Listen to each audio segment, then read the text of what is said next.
వినాయక చవితి రోజు తన భక్తులు పెట్టే ప్రసాదాన్ని కడుపు నిండా తిని విఘ్నేశ్వరుడు కైలాసానికి బయలుదేరాడు. సరిగ్గా పార్వతీ పరమేశ్వరుల దగ్గరకు వెళ్లగానే సాష్టాంగ నమస్కారం చేయడానికి ప్రయత్నించాడు. అప్పటికే ప్రసాదాలు తిని తన కడుపు ఉబ్బి ఉండడం వల్ల తన చేతులు భూమికి అందక చాలా ఇబ్బంది పడుతున్నాడు. ఇంతలో పరమేశ్వరుడి తల మీద ఉన్న చంద్రుడు విఘ్నేశ్వరుడిని చూసి ఎగతాళిగా నవ్వడం మొదలుపెట్టాడు.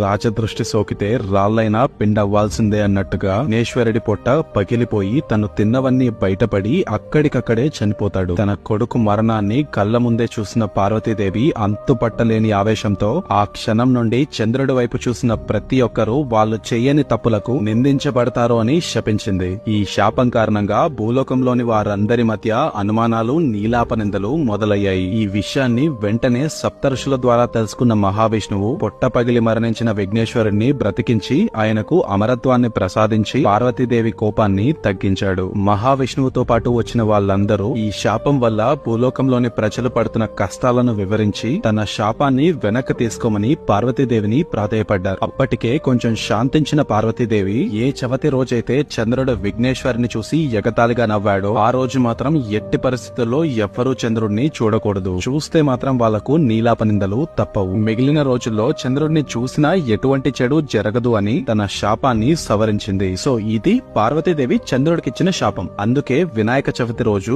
ఎవ్వరూ చంద్రుడిని చూడకూడదు అని మన పెద్దవాళ్ళు చెప్తూ ఉంటారు.